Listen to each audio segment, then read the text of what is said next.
Namaste, everyone, and welcome to this Sunday meditation. I know it's not part of the Anchor Light meditation schedule. Well, we have to do our meditation and spiritual practice because, number one, it's an opportunity for us to be of service to the world, especially what's going on in Ukraine. And the other one is we need to establish a routine. So I'm going to take this opportunity, since it's a Sunday, to actually use it as part of the lesson. Before we start, let's ask for a blessing, shall we? To the Divine Supreme God, Divine Father, Mother, to all the spiritual elders, holy masters, saints, archangels, holy angels, and spiritual helpers. Personally, to my teacher, Master Tuakok Sui Mahagu Jumailing, we thank you for divine light, divine love, guidance, help, healing, and divine protection. We thank you in full faith, and so it is. All right, so White Sunday. I think you would have noticed that last few weeks, when we did our meditations, when we do our meditation, we always say, the solar logos, or the presence of God in the sun. Let me just give you a little bit of a background so you have better understanding of why we do that. First of all, when we say the sun, we're not talking about the ginormous nuclear reactor ball of fire that is lighting up the solar system, okay? That's the physical part. Just like your body is a physical shell of the real you that is using the body to move around. Make sense? So the body is the vehicle. So the physical sun is the vehicle of God's presence in the sun. You will notice in many traditions, in ancient times, they're always worshiping the sun. In fact, if any of you do yoga, the physical yoga, oftentimes manifests as hatha yoga, you have this technique called Surya Namaskar. Surya is the sun, Namaskar is salutation. So that's what's called salutation to the sun. And people who don't understand it, they go, oh yeah, I face the sun and do my salutation. Okay, that's the external teaching. Remember, there's inner teachings and outer teachings. The inner teachings is you're not saluting the physical sun, because people say, oh yeah, you shouldn't do that at night. It's just like saying there's no sun at night.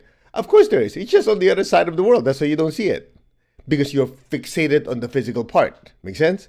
That's how I was sharing this dumb joke many years ago. There's these two guys, right? One guy said, oh, I want to go to the sun. And the second guy goes, no, don't do that. You're going to get burned. The first guy goes, nope, I'm super smart. I go there at night. Anyway, so it's not the physical sun. It's God's presence through the sun. Make sense? God's presence in the sun, radiating light, life force to keep the whole solar system alive. Clear? So it's not just the physical part. That's the thing that people don't realize. Everybody's so fixated in the material world, they don't realize the physical world and inner world, or the energy world, are interpenetrated. Okay? So when we do our meditation, go, okay, I am that I am. I'm not the body, not the emotion, not the thoughts. I'm the soul, the spiritual self. So you're first disidentifying yourself temporarily with the vehicle to know who you really are. Once you're connected and affirming that you know that who you are the spiritual self, of course, then you have to say, logic dictates that, well, it's not the body. Well, therefore, the sun is also not the body. It's the presence of deity, or the spiritual essence of God, that is in the sun, that radiates that light and healing force, if you will. All right? So that's why we do the affirmation. Now, that's only one part of it. So the sun gives life force, gives energy. So when you're meditating, some of you, when you meditate, you start experiencing, oh, I see galaxies, I see this, I see that, right? Beyond the physical world. And so my teacher was saying, and I'll get to this one of these days in my teacher's book, Existence of God is Self-Evident. He says, when a yogi is meditating, okay, when a yogi is meditating, oftentimes the yogi will see the solar system, but not see planets. Okay? So when the yogi is meditating, the yogi will see actually flowers rotating around the sun. Like lotus flowers. Like chakras, basically. So the way my teacher explained it is, just imagine the sun is a gigantic energy being, and the planets are the chakras. So that is actually that is actually the basis, or the let's just say the inner teaching of as above so below, or the principle of correspondence, where, watch this, since the major planets are connected to our energy centers, whatever is happening out there in the macro affects us in the micro. That is actually the basis behind astrology. Okay? Now, so as we continue with this, so that's how when you're meditating, once you go beyond the physical form, you start experiencing being beyond the body. And that's why some of you notice, like, this is a weird feeling. Sometimes when I'm meditating, it feels like I'm weightless, right? Like you're floating, because you're not the body. You're the spirit yourself using the body. And then when you're meditating, you also start noticing, that is weird. How come it's almost like I could see the earth below me? You know, like you've seen movies of like rockets taking off. As the rocket is taking off, they have a, you know, whatever, I don't know if it's real or the scene where the earth is getting smaller, smaller, smaller, smaller, like that. Because you're now expanding your awareness of who you are. So at that point, the way my teacher explained it is like you and I are like cells in this gigantic being called Mother Earth, or to oversimplify, Mother Earth, but in reality, the planetary logos, or God's presence in the earth. And then as you keep expanding, you start experiencing we're also cells in an even gigantic being called the solar logos, or God's presence in the solar system. And it keeps expanding, expanding. Make sense? So I hope you have a better understanding why we use that. Now, to put it in applicable terms, in the Kabbalistic tradition, when it talks about the tree of life, they also have many, many teachings. One of the teachings has to do with the 7 cycles. And these 7 cycles, I'll cover this in the higher classes, is just imagine you take 1 year, you divide it into 7 cycles, or seven parts, which is coming out to be like 52 days. Okay? 52 plus something hours. Anyway, that can also be divided into weeks. So Monday, Tuesday, Wednesday, Thursday, Friday, Saturday, Sunday, 7. That's why you notice I use the word 7 a lot. It has multi-level meaning, okay? And one of them is not the 7 chakras. Some of you go, no, you're messing with me again. Yeah, it's not. Anyway, because you have 11. All right, now, simple question. Does your week start on Monday or Sunday? Energetically, it starts on Sunday, not Monday. So Sunday, remember, we're going back to the source. So God is the source of all.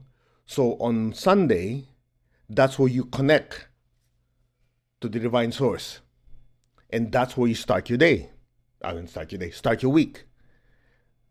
So it's interesting that in many traditions, they make Sunday a special day for recreation and so on and so on. But at the same time, many people use Sunday as a time of worship, a time of meditation and spiritual practice, which is good, because some of you have heard the biblical verse that says, seek ye first the kingdom of God, and all of this shall be added to you. I hope I'm quoting that right. It's been a while. Okay? Anyway, so as a metaphor, it is like saying, let me remember who I am first. I am a spiritual being, connected to all spiritual beings, connected to the one being that is God. So when you start your day like that, then you start your week like that, you're starting with a strong connection, and you look forward to your week empowered. Make sense? So just keep that in mind. Now, in the deeper teachings, it's interesting that if you understand Spanish, if you speak Spanish, it actually makes sense. We actually teach this in a class called Spiritual Business Management. Believe it or not, business management, right? But the spiritual component put in.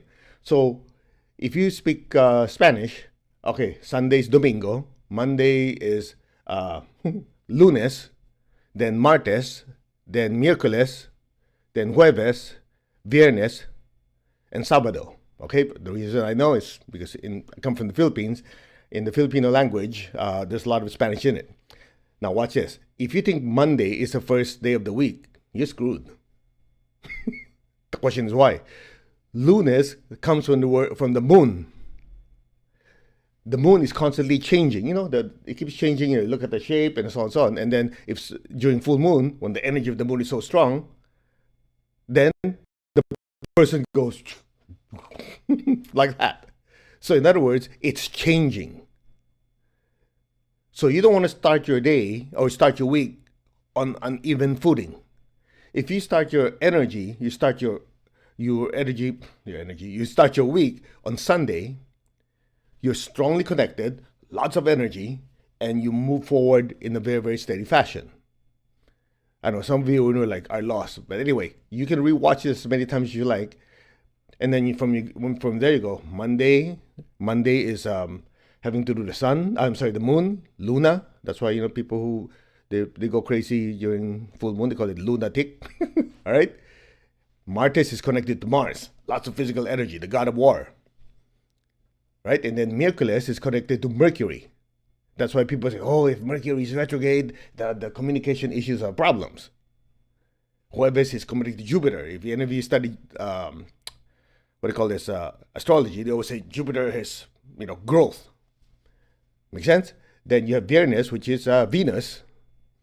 And then Saturday is Saturn. And so anyway, I'm not going to go through the whole thing. But let's just give you an overall idea how, if we understand how the universe and the spiritual currents are flowing, then you can harness it and ride it to success.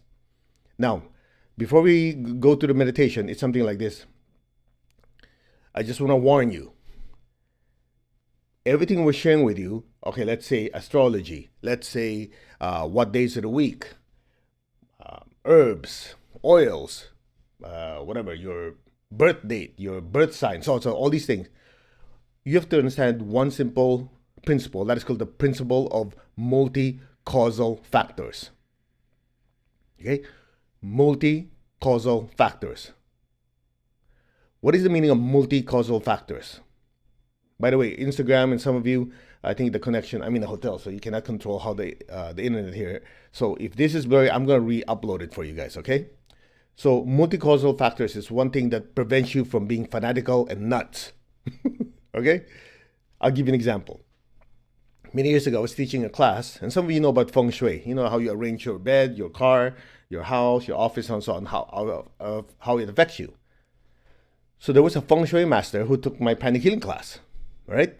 And really nice guy, very smart. And he said something that caught my attention. He said, yeah, if your feng shui is right, your life will be perfect. Because he's a feng shui master, of course, there's bias, right? And I look at him, of course, I was nice. Yes, okay, thank you. In the back of my mind, I go, if your feng shui is perfect, your life will be perfect. But this guy's dead broke. So it doesn't make sense. The things don't jive. Make sense? So many years later, I was talking to Master Chong, who was teaching about feng shui and other spiritual teachings. He said, that's exactly the problem with a lot of people on the spiritual path. They don't understand multi-causal factors. Feng shui is one factor, right? Because if feng shui is the only factor, then people with bad feng shui, their beds rearranged incorrectly and so on, they'll have problems all over the place. But you have people who have terrible feng shui, but their life is good. So that's one factor. Astrology is one factor. Your attitude is one factor. What else?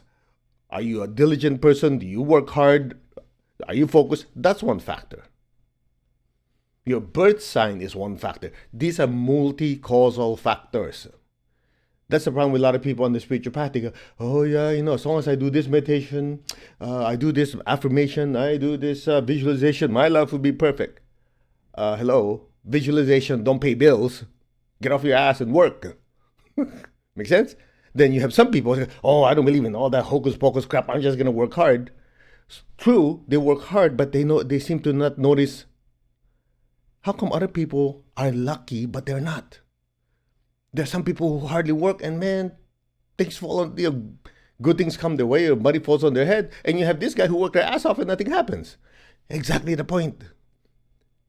People who work very hard, but they ignore all the other factors.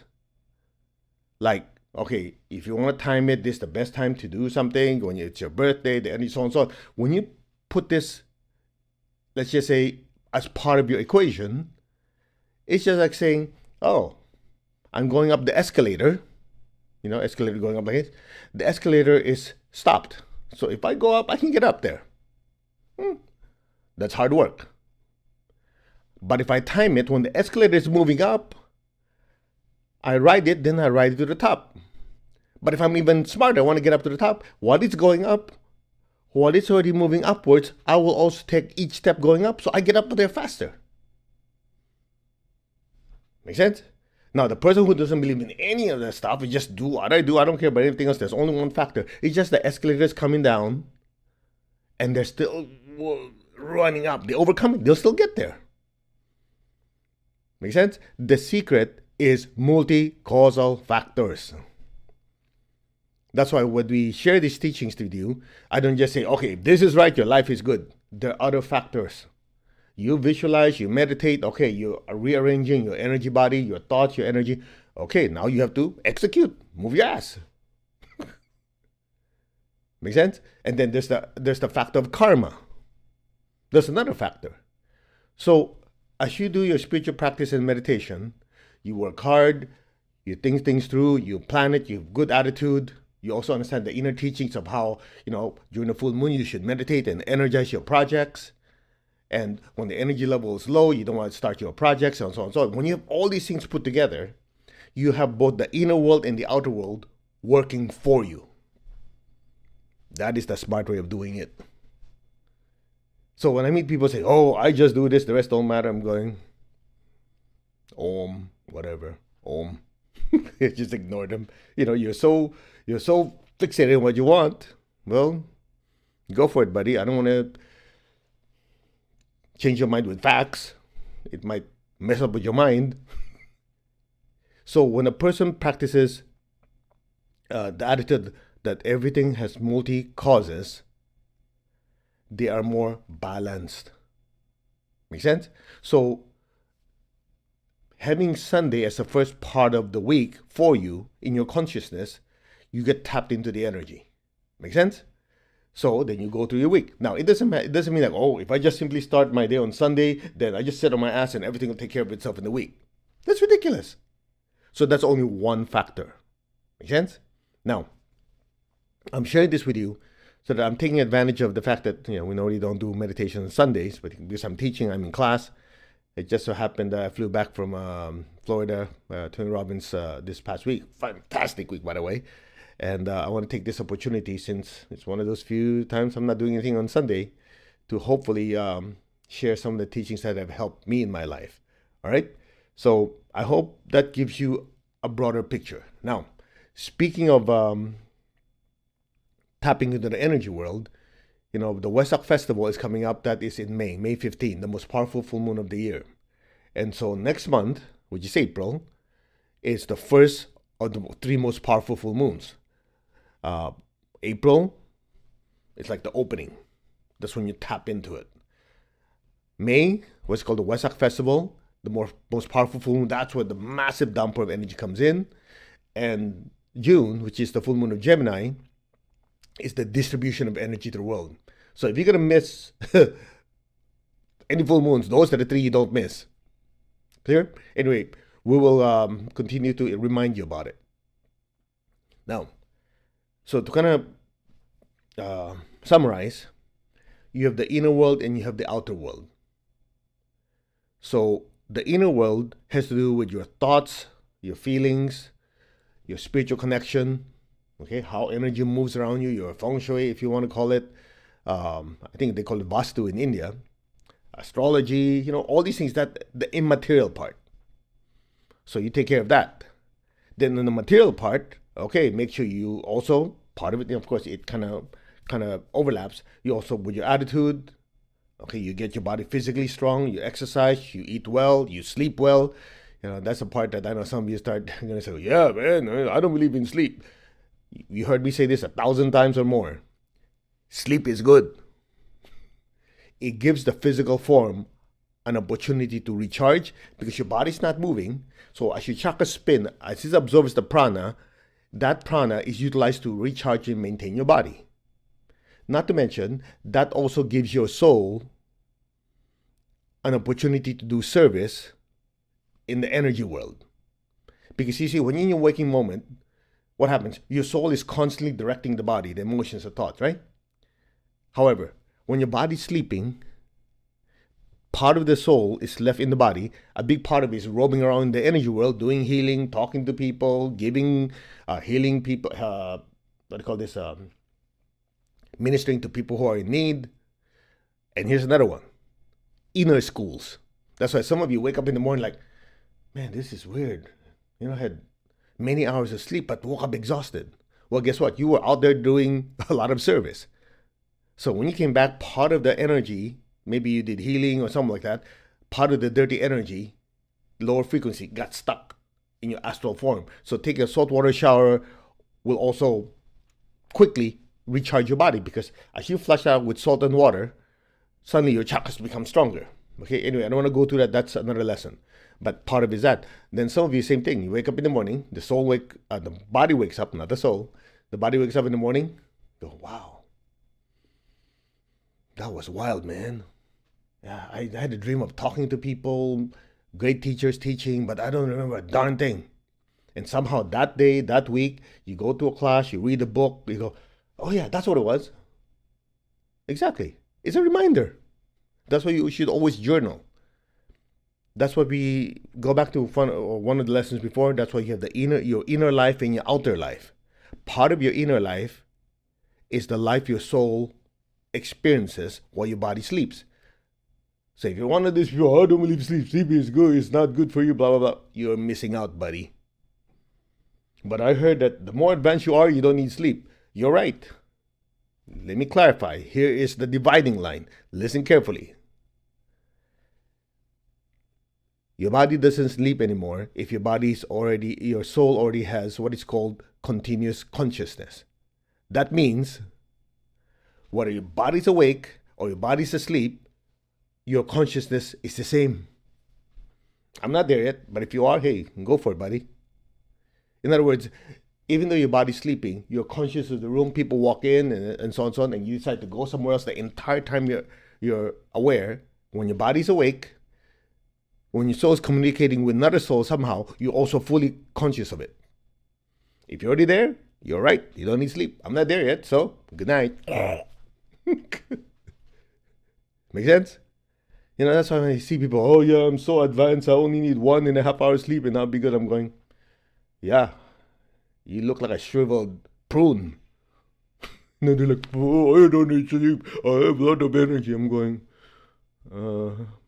denial is not just a river in Egypt.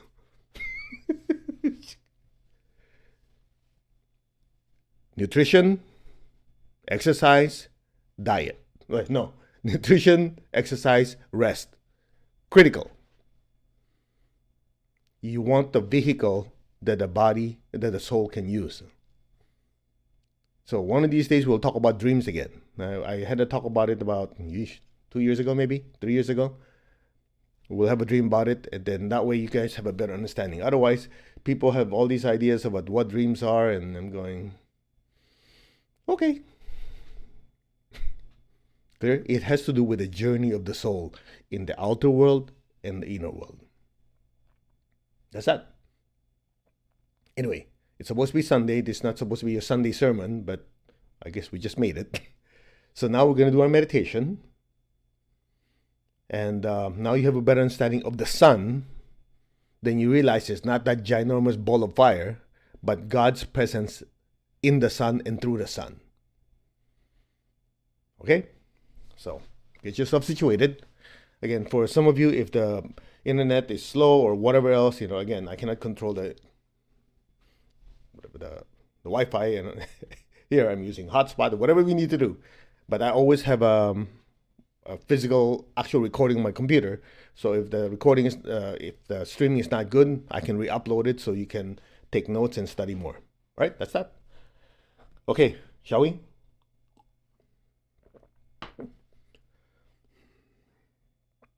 Okay, tap your crown. Put your hand like this. I am that. I'm not the body, I'm not the emotion, not the thoughts. I am the soul. I am a spiritual being of divine intelligence, love, and power. I am that, the soul, the spiritual self. Now repeat after me. I, the soul, am one with my higher soul. I, the higher soul, am one with the spirit within me, the divine spirit in me, the divine spark. I am that.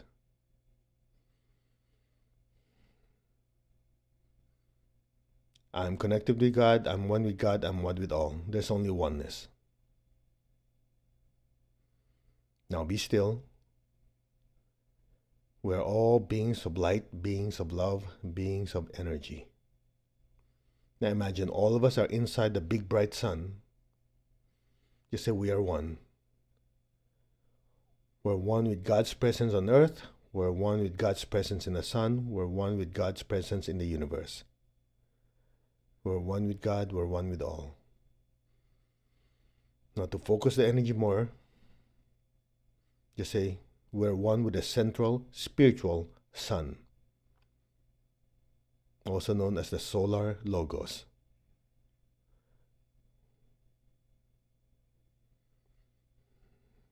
Open your hands in blessing. Imagine a brilliant light pouring out of the physical sun. Brilliant, brilliant spiritual light pouring out of the sun and filling the entire earth.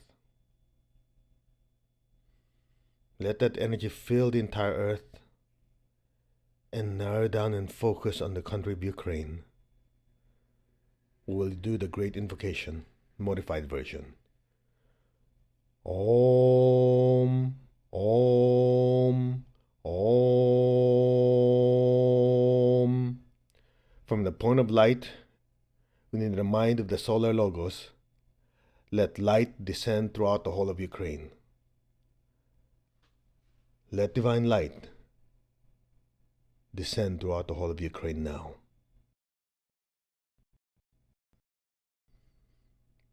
Just be still and fill Ukraine with brilliant, brilliant light. Spiritual light, divine light.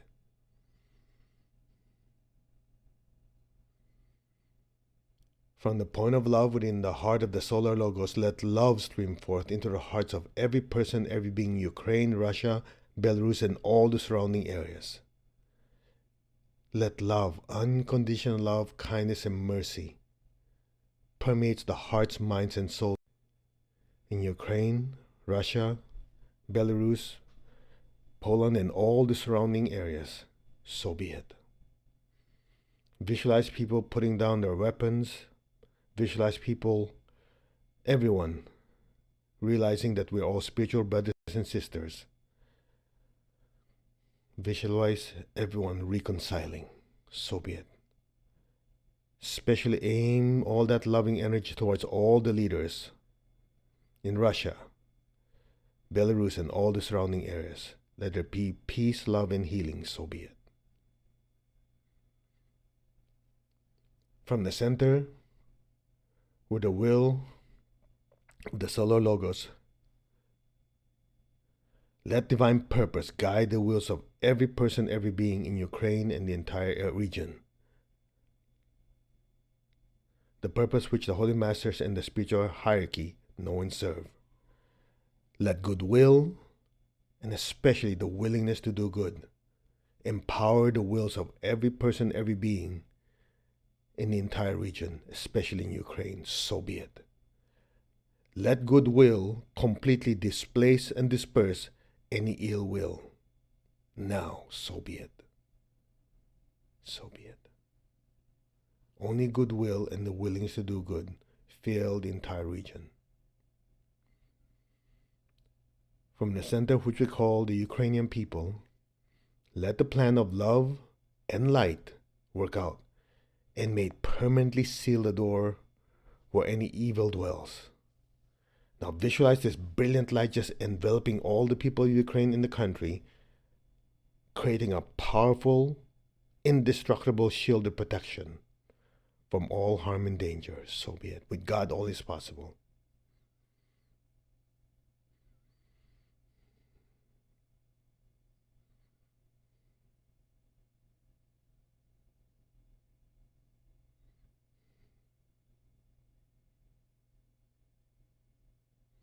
Let light, love, and power descend throughout the whole of Ukraine. Let light, love, and power restore the divine plan, the divine order in the entire country of Ukraine. So be it.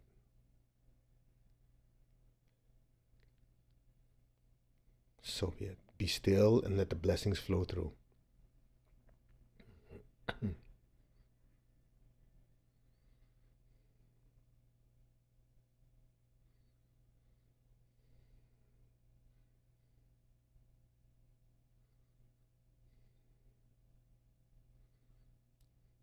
From the point of light within the mind of the solar logos, let light stream forth into the minds of every person, every being in Ukraine.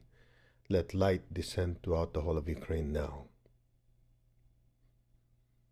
From the point of love within the heart of the solar logos, let love stream forth into the hearts, minds, and souls of every person, every being in Ukraine, Russia, Belarus, and the surrounding areas now. So be it. Let love descend throughout the whole region.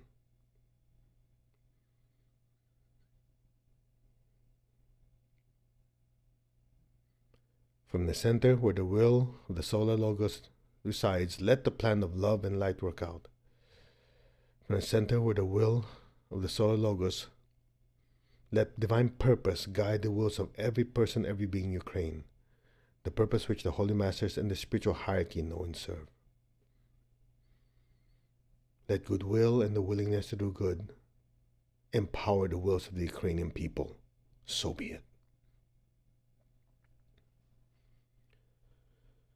From the center which you call the Ukrainian people, let the plan of love and light work out, and may it permanently seal the door where any evil dwells.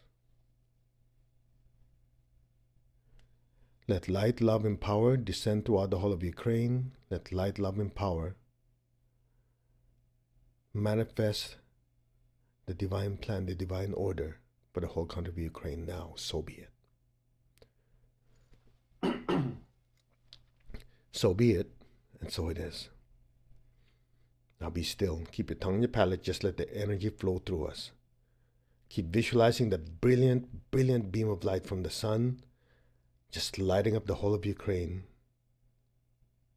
displacing any negative thoughts, negative emotions, any kind of anger, aggression, harmful thoughts and energies be completely dispersed, disintegrated, and flushed out. Bless all the people in Ukraine with the indestructible shield of protection.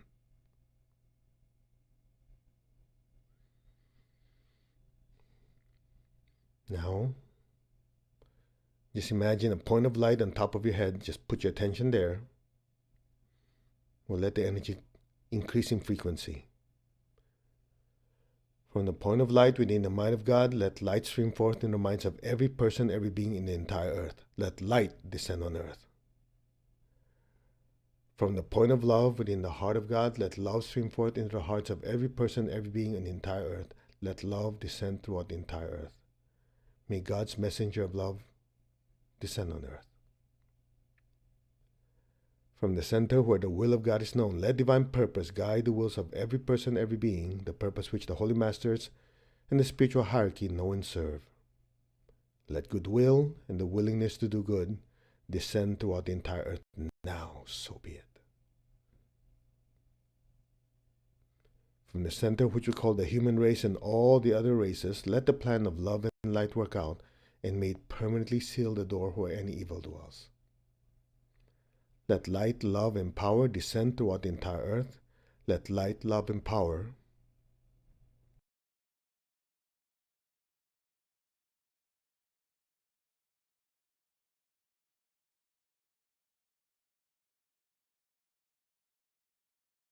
in addition to Ukraine, there are other places in the world that need blessings and help.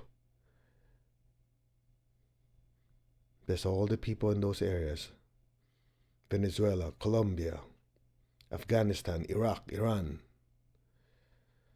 different parts of Asia, the Middle East, Australia, New Zealand, Africa.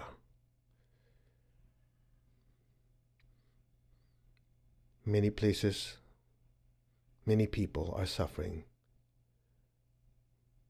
May they be soothed of their pain, sorrow, and suffering. So be it. Be still.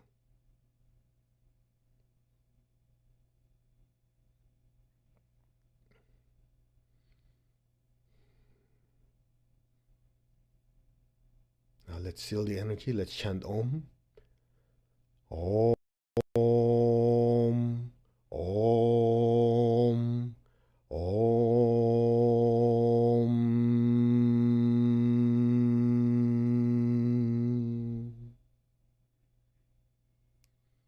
Put your hands down. Be still. Continue being aware of that brilliant light above your head. And just listen.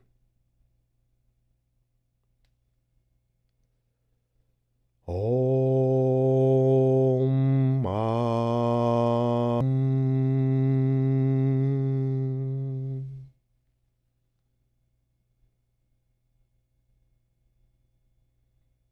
Om. Ahum.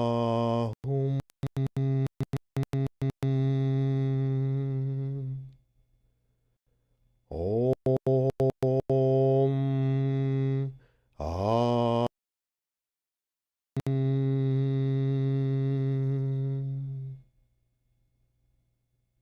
Be still.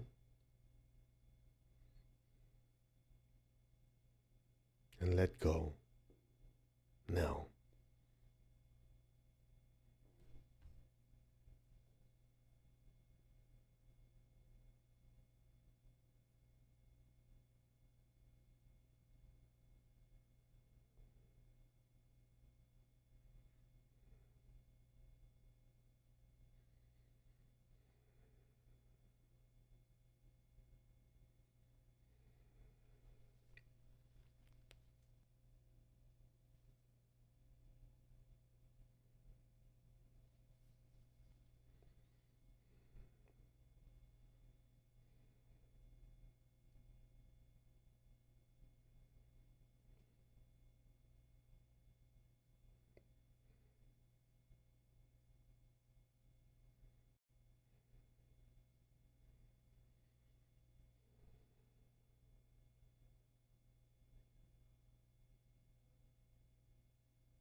Gently, slowly, come back to your body.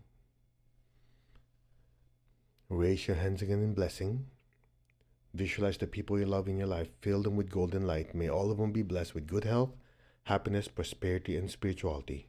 So be it. May all of them be blessed.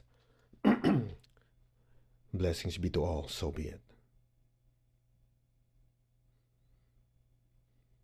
Now be aware of your feet and the base of your spine. Project golden light downwards. Let our beloved Mother Earth be blessed with divine light, divine love, and divine power. Let our beloved Mother Earth be healed, regenerated, and revitalized. Blessings be to Mother Earth. So be it.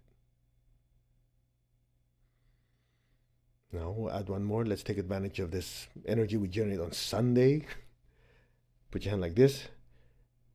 All right, now in front of you, visualize your week. From today all the way to the end of the week. Visualize all the things that you need to get done. Visualize the entire week the way you want it, and fill it with divine light, divine love, and divine power. Your job, your health, your relationships, people who need healing and blessing. Visualize them doing very well. Visualize your week going very, very well, and fill all of that with golden light. Go.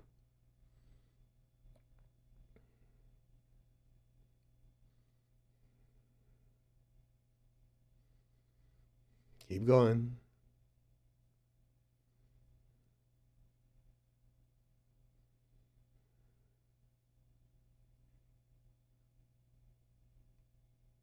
So it is. So it is. With God's blessing, so it is. So be it. To the Divine Supreme God, Divine Father, Mother, thank you. To all the spiritual elders, holy masters, saints, archangels, holy angels, spiritual helpers, thank you. To my teacher, Master Chokoksui, Mahagujubain, thank you. All right, you may open your eyes. All right, I hope you got something out of this Sunday meditation that was not scheduled. Now, just to add something there to kind of trigger your curiosity. So when you say logos, logos means the word. So if you remember, I think it was John 1:1. In the beginning was the word was with God, and the word was God. Word, logos. So in the deeper teachings, that has a wide range of meaning. I'll give you a clue. If you look at Genesis, It does not say, and God visualize the sun and the moon, or that it didn't say, and God visualized that there be light. The secret was, and God said.